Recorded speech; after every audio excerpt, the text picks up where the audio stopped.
Hey, what's up you guys, it's Connor, and today I'm going to be doing a book review on This Savage Song by Victoria Schwab. This Savage Song follows a future US where it has broken up into different territories, and they're all named different moral words. Like, the main territory that you follow in this book is called Verity, but Verity has been cut off from all the other territories for a while now, and that is because in Verity, and in V City specifically, which is the capital of this territory, acts of violence have started creating these monsters that then go on the hunt and hunt down people and kill them and everything like that. So people have secluded V City and are not letting people leave the city because they don't want these monsters to spread to other places. Within V City, there is a huge wall that cuts the city in half, and there is one guy in charge of one half and there's another guy in charge of the other. Callum Harker is in charge of one of the halves, and his half is very corrupt and dangerous to live in. The main way to survive in Callum Harker's side is to pay for your safety, and he gives you a medallion that you wear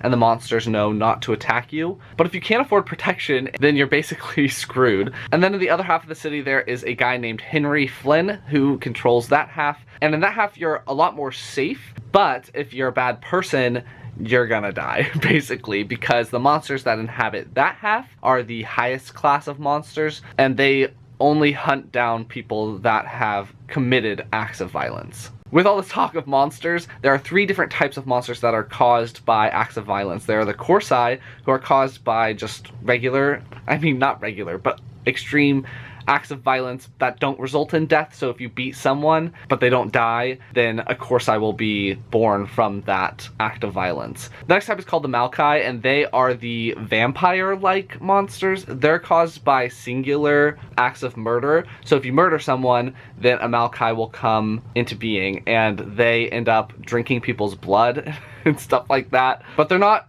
specifically vampires because they can go out in the sun and everything like that, and they don't glitter or anything like that either. And the final type of monster are the Sunai, and they are created when mass murder happens. So mass school shootings would be considered an offense that would create a Sunai. And the way that they kill people is through music, and so they perform a song and then they feast on the person's soul. So the Corsai feed on the person's body, the Malkai do the blood, and the Sunai do your soul. In this book, we follow two characters. We follow August, who is one of the Sunai. He lives in the part of the city that is controlled by Henry Flynn, but he doesn't want to continuously kill these people. So he has that complex of, I'm a monster, but I don't want to be a monster thing. And the other character you follow is Kate Harker, and she's recently returned to V City after going to boarding schools for a while. She's basically a huge brat that wants to be more of a monster, similar to how her father is. As usual with my book reviews, I'm going to go through my pros, give you my cons,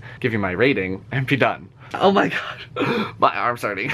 My first pro for this book is that there is no romance in it. There are some hints that there will be some romance in the future, but in this book, there is none, and I loved that. I didn't think that it would make any sense in this story for there to be romance, and I appreciated that Victoria didn't try to force romance into this book. I really loved the music elements. I really liked that she used different musical words throughout the story to describe different things that were happening. She described things in terms of harmony and rhythm, and it kept coming back to the story over and over again, and I thought that that was very consistent and well done, and added a really cool element to this story, because a lot of the metaphors and everything like that were all surrounding music, and I just really enjoyed it. I loved the monsters in this book, the Corsai, the Malkai, the Sunai. I thought that they were really interesting to learn about. We really explore the Sunai a lot more than the other two, and so I hope in the future that we get a little bit more information about the Corsai and the Malkai, but I really liked learning about the Sunai and how the different Sunai have different musical abilities, and the way that they perform their songs are different, and the way that they view their existence is all different. So learning the perspective of the main character August versus some of the other Sunai that he interacts with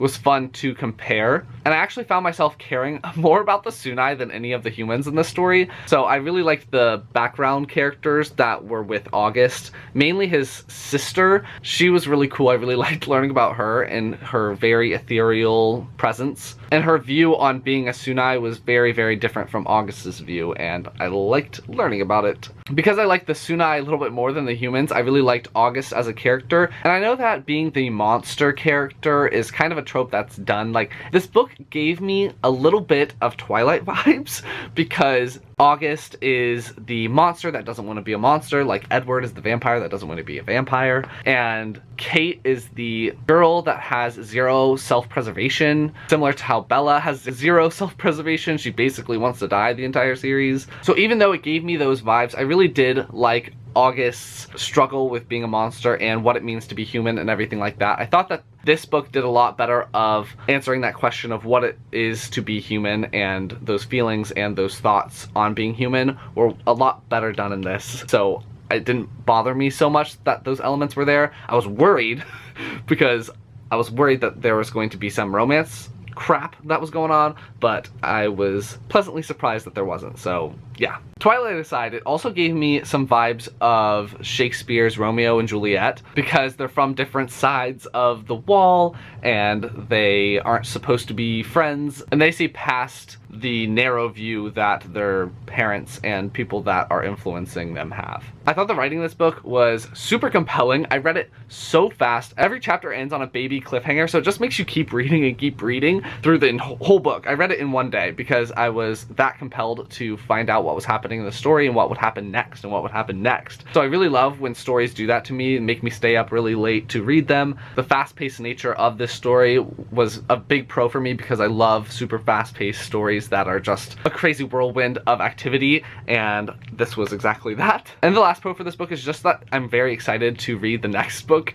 I think it's a duology, so I will be reading that one soon, but the way that this ends makes me very excited for reading the second book. Now on to my cons. My first con is going to be Kate. I found her very annoying, and I don't want to just say that she's annoying because that's a cop-out. I didn't like her because she had zero self-preservation. Why are you so determined to put yourself in such a bad position? It just did not make any sense to me why she would want to be in V-City in the first place, why she would want to be like her father. It made very little sense in my brain, and I just couldn't wrap my head around Kate's motivations for a lot of the things that she was doing. She's just kind of a jerk.